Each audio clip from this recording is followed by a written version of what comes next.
Hey everybody. I just wanted to remind you guys that if you scroll down on the Club website, you can not only find out more about my coaching, but you can also find my contact information. You can also purchase my coaching.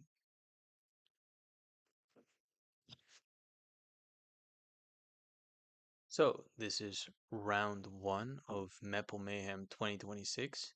I have to do this recording again, so that's really stupid. But it means I can give some better insight, right? So, that's totally fine. These are solves from Luca, 701 PR average, Luca, my student.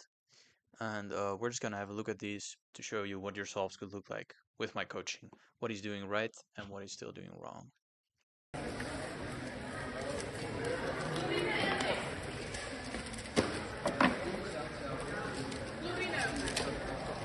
So this first solve is actually very similar to his PR single in terms of his cross solution. So he plans on doing this L2 first, which is kind of in the way because after that you can see you're preparing for an R2 with the blue. So what's better is to take this orientation for your white or for your yellow cross, sorry, which means we're gonna do a wide R2. You'll see that Schwanyi do this a lot. I call it a Schwanyi cross. So after that, D, R2 prime, like that. And then instead of inserting the crosshatch right away, Luca likes to sometimes do pairs before inserting it. Not a big deal. He's really good at this. I find it a bit strange, but he does it at a good speed, so I don't mind it. Now this is a little bit of a dubious move here. So he filled up the front left as the first slot, which is okay. You prefer one on in the back, of course, but it's decent. Yeah, what I tell people that can't plan too far, especially if you don't plan anything at all, you should be a little bit more quick to rotate. Um, in this case, Luca can plan about 1.5 pairs on average. So in this case, I wouldn't really say it's a good idea, but Luca was in a very look ahead heavy, TPS heavy, don't uh, reconsider your solutions much at all kind of state, which typically is the state in which I get the best results. And Luca obviously does as well because he crushed it this comp. So he does this rotation to put the first pair he solved into the back left. And now he has this pair for into the front left, which he will do with F moves. He could have done with a hedge slammer as well. Um, but he does it with F moves, which is good. Now easy look ahead towards the third pair. And then he rotates for the second pair and looks ahead into the VHLS. He's not too comfortable with ZBLS yet, but we're getting there. The VHLS cases, in this case, it's the same case as the ZBLS case. It's just a setup to VHLS. So he does it like this. He gets it soon, which he's not too familiar yet, so he will do Olop yellow.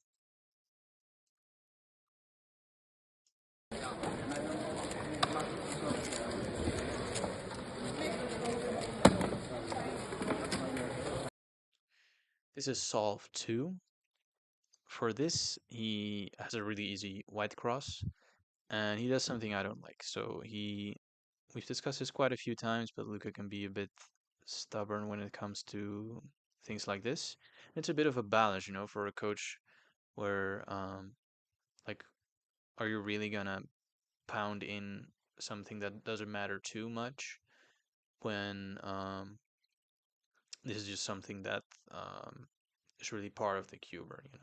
So he does L R2 D prime R prime, and this I don't like. So he has this free pair and he solves it into the front right. Now this is a very, very basic thing that should be going better. So definitely better would have been to rotate this way or do it with F moves. Something like this.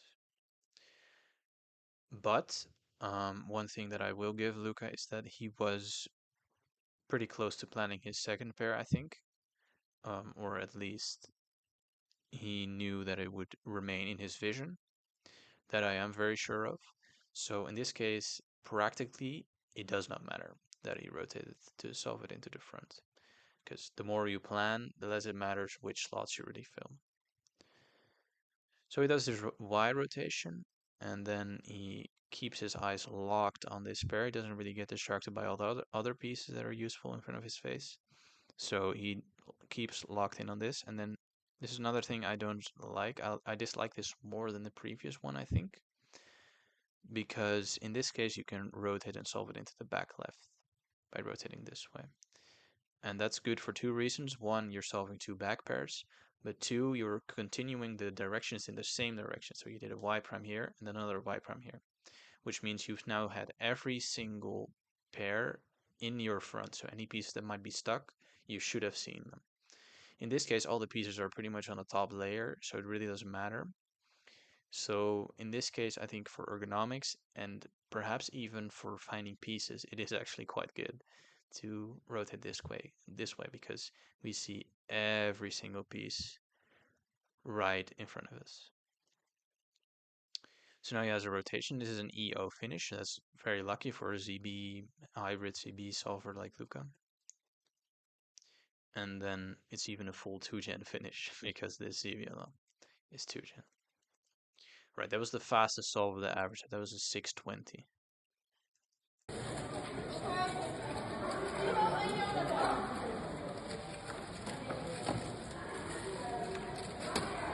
On this next one, we have a similar situation. It's an easy white cross, and we're going to do our first pair orange-green. There's quite a lot of X-cross options, but Luca keeps it simple. And he will do orange and green first, which is in the front right, which is a bit of a red flag, right? Because you don't want to solve your front sleds, but it is very easy to see that your second pair is also going to be easy because from inspection, it was easy to see that this orange and blue piece was going to remain solved. So all he has to do is he has to track this corner, and that's exactly what he does. And here he rotates this way, which I don't like again. So at this point, if I were to be doing a solve critique or anything, I would be very skeptical of Luca's L moves, but we're going to see later that his L moves are actually quite up to par. So this is really a execution thing and a thing of it doesn't matter anyways because all the pieces that are visible for the next pairs are in your face already, and he planned more or less two pairs. So he does it like this.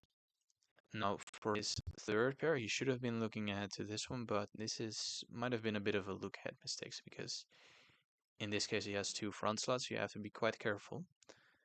And instead of pairing it up on the left, he did u prime y, something like this, which that's not pretty. Let's be honest, that's not pretty. But he finds the pair, then gets a free pair, gets a lefty VHLS. He doesn't do it, which I think is totally fine because it's a free pair, so inserting into an EO algorithm is very efficient anyways. And in this case, Luca likes to do the sexy sledge for when he gets a line, and then inverse sexy sledge for when he gets an L case like this one. So he starts doing it, but he notices he's going to get a soon case, which is totally fine, but Luca likes to give himself the ZBLs that he knows, so he's very used to doing a U2 insert like this. And then he's very familiar with these U cases, so he does it very quickly and gets a 7.3.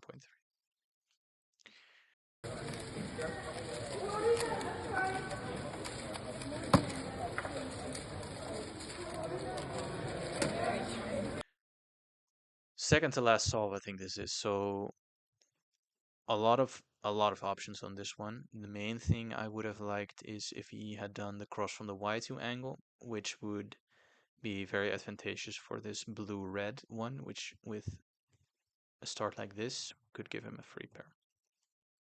But he didn't see that. Instead, he did L R prime B prime, which I'm not too big of a fan of. It's not a big deal, but it's okay. And then he does go for this pair, but he does it a little bit differently. So he What Luca will do quite often, which is a very useful technique, is he will pair it up now instead of aligning the cross first, because this case is a lot worse than this case. So he does a U2 lefty sledge and then inserts. And while he was doing that, I think he was looking ahead to this piece. And I think he went into this straight away.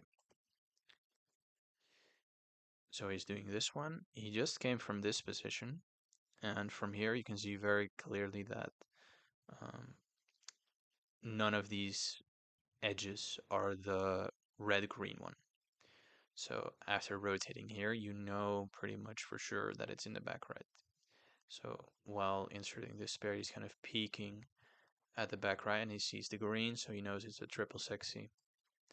And then he immediately rotates for ZBLS in the front. Now, that's my suspicion. I think he rotated for ZBLS in the front, but he didn't actually do it. I told him the round before, or I told him before we started the round, like, if you see the ZBLS, do it. If you don't, you don't. It's totally fine. So he starts doing it, and then I think he might even be looking ahead to just doing EO, but in this case, it's the full-on sexy sledge, so he's gonna get a PLL. So this is just a CFOP solve in between.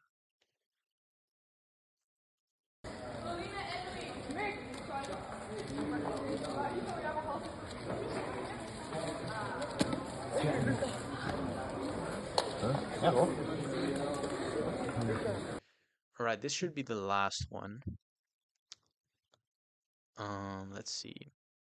Yep, so there's this free pair. We're doing white again, and the cross is decent. And Luca did not end up preserving this pair, which in this case is a very good option, because there's another free pair that's going to get formed with this green and red pair. Preserving this pair would have been a good option as well, but he didn't end up going for that. So he does it like this, and you can see this pair gets formed. Now I would have noted that this edge does get solved, but Luca was not looking at that, so what he was looking ahead to was this blue and orange pair, which is a very good case. I think he was quite locked in on trying to plan two pairs, which is a very good habit for him because he's quite close to doing it quite often. You know, his first two pairs efficiency is not truly outstanding or anything, but this is definitely good enough for your first two pairs. So I think he planned this. I think he saw this. I think he saw that this was good, and he just went for it straight away, which is exactly what he should be doing. So he inserted that pair, and then triple inverse, which gives him a very lucky case with just a free pair, 5 moves CBLS case. That's a very nice case. And then also he gets blessed with another really nice CBLO case. So he does it and then counts as 6.3, which is absolutely insane. So those were the solves. Um, yeah, so I'm not too big of a fan of this rotating. I mean, we've discussing it a lot, but if you look at the solves, I mean, it did not suffer his look at it. He had a pause here or there on the third and the sometimes the second pair, I believe. Maybe not so much the second pair because he did plan. I think he planned quite a lot of the second pair most of the time. So he had some pauses on the third pair. That's where most of the issues were, which is a very normal place for a pause to be for someone like Luca. So not too big of an issue. Um, yeah. All right. A couple of last thoughts on Luca's solves. I think usually because he has done loads of solves where in very similar situations where he does just rotate the right way. But I think what it was is he is in between that spot where he's gonna plan two pairs, but he's just not confident enough. So it's more like he has what I call like structured your cross plus two. So you've partially planned it. You know probably where the edge is. You know which orientation the edge is. You know probably somewhere like where the corner is, but you don't know exactly what it is. So the reason Luca is rotating the wrong way is because he needs the confirmation.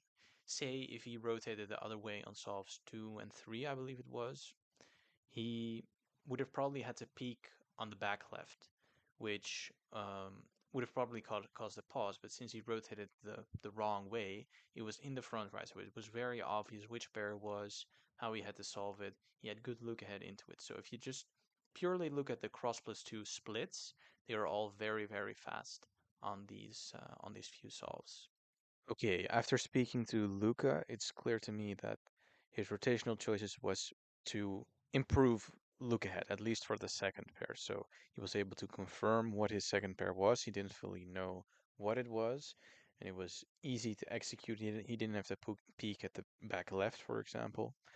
So I actually agree from his perspective in the context of not fully planning your second pair.